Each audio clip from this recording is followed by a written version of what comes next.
See, the guy who built the house on the sand had the option of building it on the rock if he was going to put the discipline in to dig down deep enough. Somewhere beneath the sandy soil, there will always be rock, but most people don't have the discipline to deal with the sandy stuff to get to the rock in you. If you don't come pre-packaged, they get rid of you because it's too much work. Oh, y'all don't want to talk to me. This is the potter's touch. Greetings, my brothers and sisters. I'm excited and delighted to have the opportunity to share the word of the Lord with you. I know that the flower fades, the grass withers, but the word of the Lord, hey, it's going to stand forever.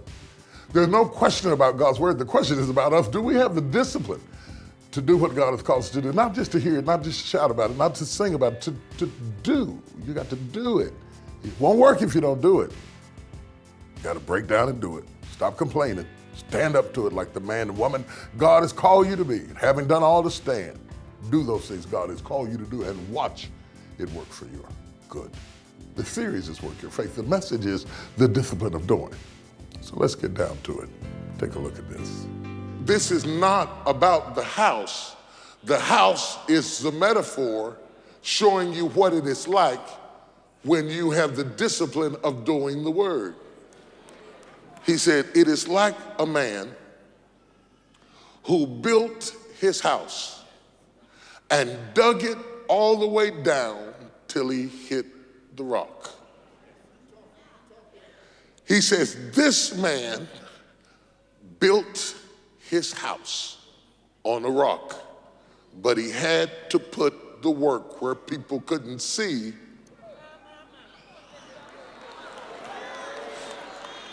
I've never seen, whether here or Dallas, pier and beam or traditional foundation, somebody walk up and say, "Ooh, that's the most beautiful pier and beam I've ever seen.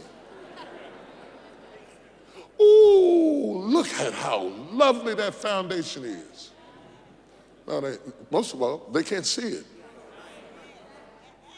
The underground work must be done before above ground exposure.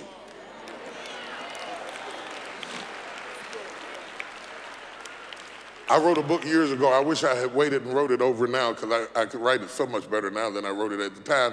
I wrote a book, Can You Stand to Be Blessed? Can you stand to be blessed? Can you stand up to it? You busy talking about give it to me, but can you stand? Can you stand to be blessed? Can you stand up to it? It's not are you talented enough. It's not are you gifted enough. Can you stand up to all the things that come from it? Can you stand? And see, everybody wants to do the above ground work. Because the above ground work is the pretty stuff. Oh, look at the stone and look at the windows and look at the steeples and look at the doors and look at this and look at the landscape. Oh, the landscaping. Have you ever seen such landscaping in all of your life? Oh, the interior decorated was just absolutely amazing. That's the stuff that gets you. The hand claps is for the above ground work. But it does not matter how beautiful things are above ground if there's all kind of craziness beneath the ground. Eventually, everything above ground will sink if you don't put the effort underground. You have to have discipline to do that. You have to be willing to work in places people don't see. You have to be willing to take the time that is necessary to prepare the foundation, even the more when you believe God is going to do something great in your life. The work goes down before the building goes up. Now imagine his neighbor across the street is building twice as fast. Because his neighbor across the street, he just started building straight up. Didn't dig it out, just start building up. I realize now that there wasn't so much difference in the soil. The difference was in the prep. I used to say one man built his house on sand and the other man built it on the rock, but I overlooked the fact that the guy who built on the rock did not build on the rock because the rock was there. He built on the rock because he dug to the rock. So you can build a rocky house in a sandy place. I used to think this was a soil test. But when I realized that the man who built on the rock had to dig to hit it, I realized that this test is not about soils. Neither one of them found the soil conducive to build what they were trying to build. It's just that one man was willing to dig down and the other man was impatient and wanted to go up.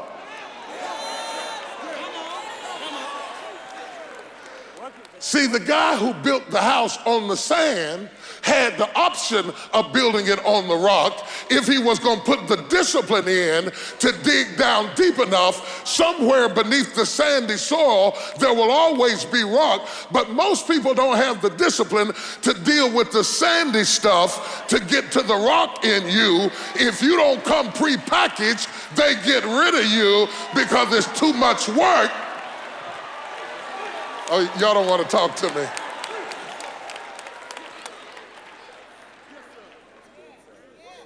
The problem then is not the conditions, it's the discipline. Both of them stepped into soil that was not conditioned for what they were building. One of them dug through it because he understood the power of foundation, and the other one didn't think it mattered that the soil wasn't ready for what his vision had seen. So when we are doers of the word, we will dig for the rock. If you are hearers of the word, you go for the promise without the preparation. But in being a doer of the word, you will prep for the promise because you know the promise is shata. You know the promise is big enough that it justifies preparation so that when it does appear, it will not disappear. Oh, y'all don't hear what I'm saying. Yeah. If somebody in here understands what I'm talking about, look at somebody and say, I'm working on something. I know it doesn't look like I'm working on something because you don't see no bricks and you don't see no fancy doors yet, you don't see no gables yet, but I'm working on something. I know it looks like I got a big old hole in my yard, but I'm working on something. I know I don't have shrubs like he got. I don't have roses like she has. I don't have stone walls like he had. That's all right. I'm looking shabby, but I'm working on something. When I get through digging down to this rock, as soon as I hit her, oh my God, I don't know who I'm preaching to, but I feel like I'm talking to somebody in this room. God is saying it is worth it to hit the rock. It is worth it to look bad for a little while and come up looking good for a lifetime than to look good for a minute and come down in a flash. Slap your neighbor and say it's worth it. It's worth it. I learn in the doing. I learn in the struggling. My strength tolerance increases. My ability to handle pain increases. My wisdom increases. My ability to deal with haters increases. I'm tougher now. I'm stronger now. I got more fight, got more fire, got more wisdom. I wish there was somebody in this room. I need some slow-cooked people in this room. I need some people that's been through hell and back. I need some people that's been dug down to the rock and said, having done all to stand, I'm gonna stand anyway. Oh, if you got a rock in you, give the Lord a praise right now. Still to come on The Potter's Touch. It's a mess over here. The lightning is flashing. It's a mess over here. The thunder is rolling. It's a mess over here. I don't have the help I need. It's a mess over here. I'm stuck in the storm. My mind may be distraught. My body may be racked with pain. My enemies may surround me. But God, I still believe you. If I can have my little prayer time with him in the morning, I don't care what happens that day. I walk out the door armed and dangerous. For helping us reach others with your gift of any size, you'll receive Radical Faith from the Unbeaten series on CD. Just write us, visit our website, or call 1-800-BISHOP-2. And when your gift is $70 or more, we'll give you all 5 Unbeaten messages on DVD as well. I know who I am, I know where I am, I know whose I am, and I know when it's all over, I'm going to get the victory. However, when your gift is $125 or more, we'll also add the book Tree of Life Psalms, offering hope and healing in the Hebrew Scriptures, along with a beautiful faith candle. This time is not going to be like last time. The fight is on. There's a principle I want you to see, and this is where I think we preachers messed up. In the prep of the 21st century church, we kind of messed them up. We didn't do the job that our parents did. See, our parents taught you to suffer.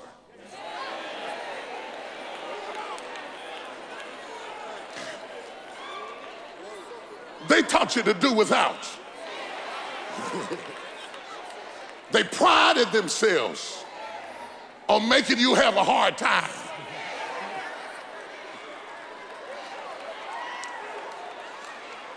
And we hated it so that we wanted to make it easier for our children. But we messed you up because we didn't understand that there's something about the struggle.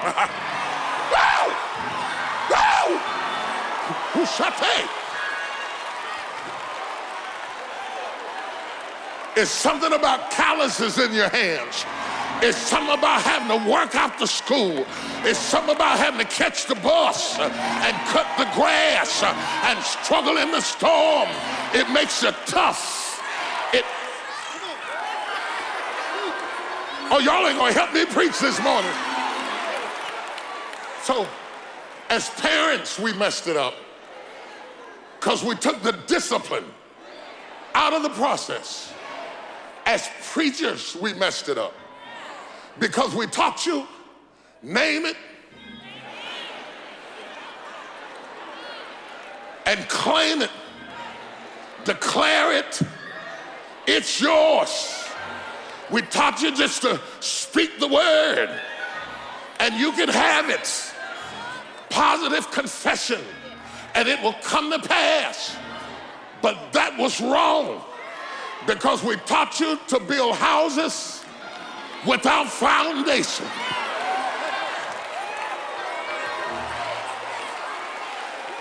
We taught you to go out in the parking lot and walk around the car and claim the car. But we should have taught you about the car payments.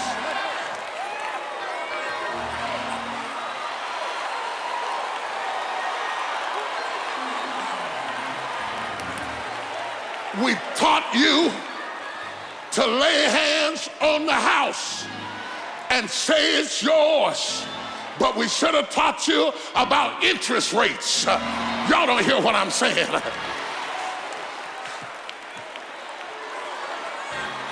If we would have taught you about interest rates, we wouldn't have these check cashing companies.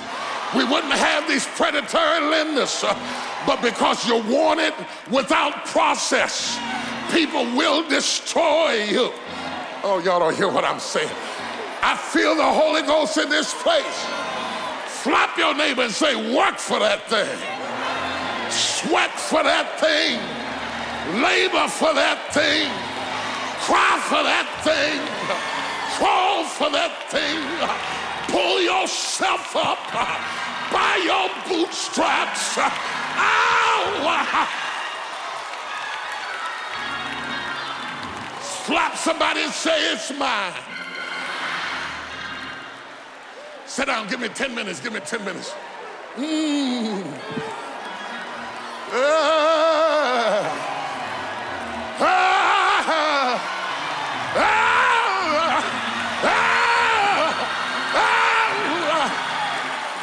God, I feel the Holy Ghost in this place.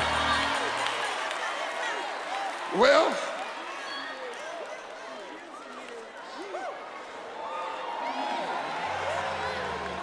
young preachers, I've hit a crisis in the text because I ought to be able to close my message right here. I ought to be able to say that if you build on a rock and you don't build on sand, you won't have no storm. I wish I could tell you that if you hit rock, you won't see floods, winds, or waves. But my dilemma in the text is that the man who didn't do the prep and the man who did do the prep had to face the same storm.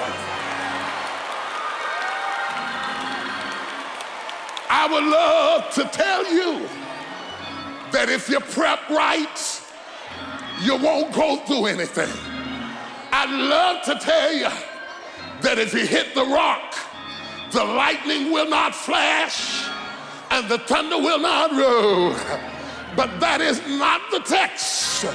For the Bible said, I feel like preaching now. The Bible said that the same storm fell on both houses. Isn't it amazing? I don't care how you pray, how you fast, how well-intended you are, how experienced you are. Every now and then something will hit you and knock you down to your knees. I wish I had some real people in here.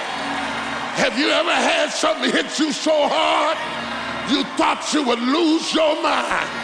You thought you couldn't stand anymore. The flood is out, crashing against your walls, tearing down your shutters. The flood is out, trying to break your door down. I would love to tell you that if you serve God right, the flood won't come, but the text does not give me the liberty to absolve you from the storm. It says that the rain falls on the just and the unjust. All hell breaks loose on the faithful and the hypocrite. Touch somebody and tell them I'm in the same mess you are. I'm in the same mess you are. I cried myself to sleep just the other night. I deal with the same devil that's after you is after me. The same pressure that's on you is on me. Slap somebody and tell them it's a mess over here. It's a mess over here. The lightning is flashing. It's a mess over here. The thunder is rolling. It's a mess over here. I don't have the help I need. It's a mess over here. I'm stuck in the storm.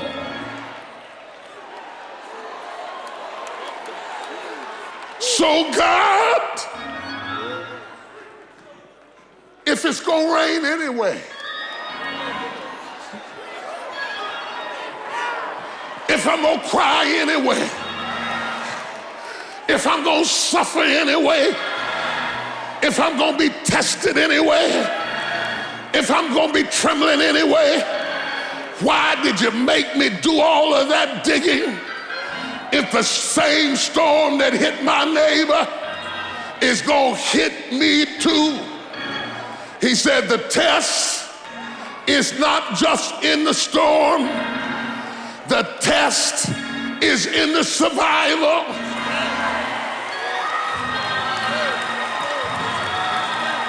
And the Bible said, you'll know what you got by how you react to the storm.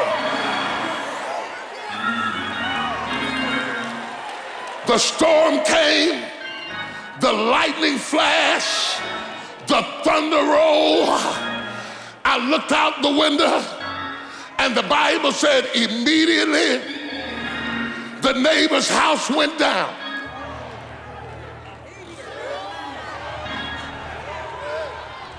Immediately the neighbor's house went down. When I read that, I was so glad that I didn't respond to the neighbor when he was making fun of the hole in my yard. I realized that the battle was not mine, it belonged to the Lord. And I realized time would prove who was of God and who wasn't of God. And the Bible said immediately God shut it down. I don't know who I'm preaching to, but the Lord said, don't worry about your enemies, because immediately God's going to shut it.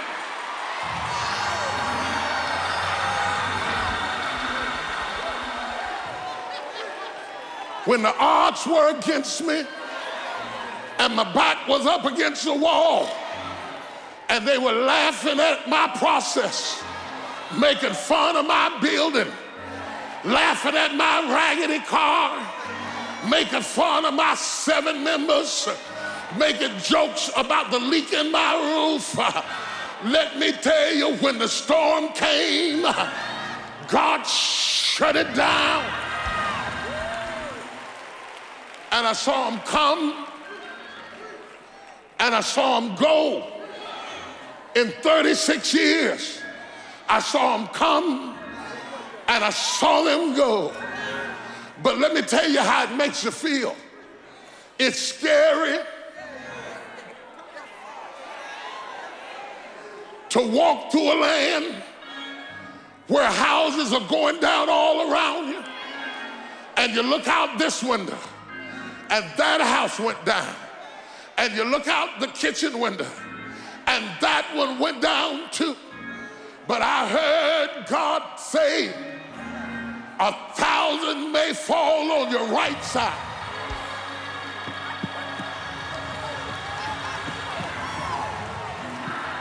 and 10,000 may fall at your left side, but it will not come nigh your dwelling place.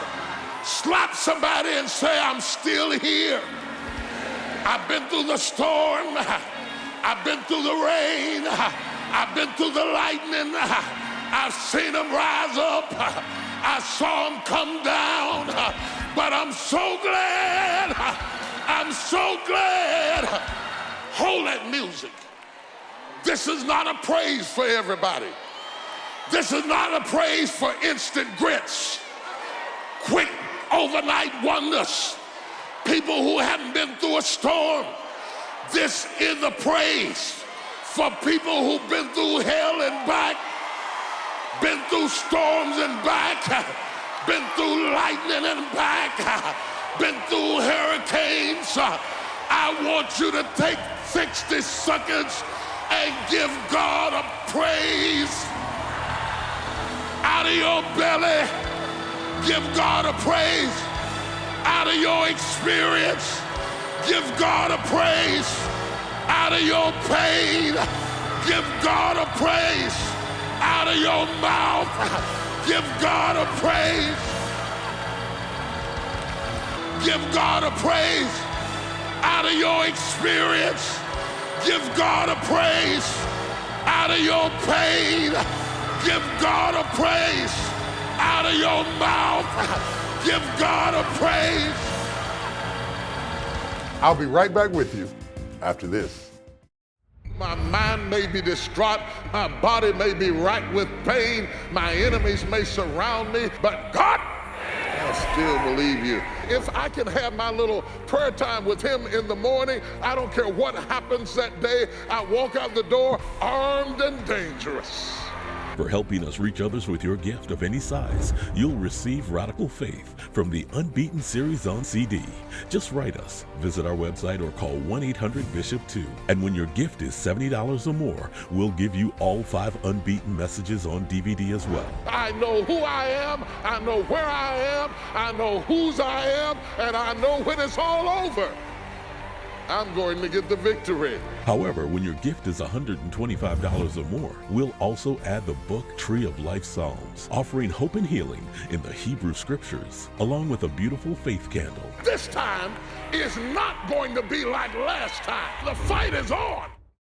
When will I sleep good at night? When life gets hard and tough and you feel like you're at the breaking point, there's something about being at that point that instead of going under, you go over. When will my marriage have the love back? Your baby is coming. The question is, do you have the strength to back down and deliver? When will I have real peace? God said in times past I winked at it, but I'm not winking at it right now. You got to get right about that, because where I'm getting ready to take you this year, you got to trim your wick so you'll be lit up and ready to go. Cut it back! Cut it out! It's over. When will my smile be real? These are the questions that plague the souls of men in silence. And the answers to those questions, they're in this message. The message is, it's all good. It is all good, even when it don't feel good. Nowhere in the story do they brag about the quality of the house. It is not how wonderful you are, or how strong you are, or how tough you are. The devil got something out there for you. You think you're something other, but he got something for you. The determining factor between the two houses is that one of them dug down to the rock, and the other one much more quickly, got it up much more quickly, building it on the sand. But that goes up quickly comes down quickly.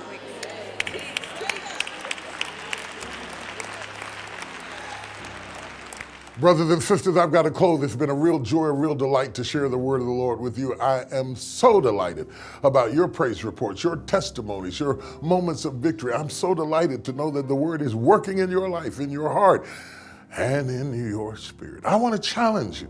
Will you always reap and not sow? Will you always take and not give? I want to challenge you. If this ministry has blessed your life, it is time for you to partner with us and stand up and plant with us and help me reach somebody else. You'd be surprised if you'd invest in what helps you, how God would move you from faith to faith and from glory to glory because you're doing the right thing. Integrity means a lot in the kingdom. Exercise some and help me reach the world. God bless you. Take care of yourself. See you soon.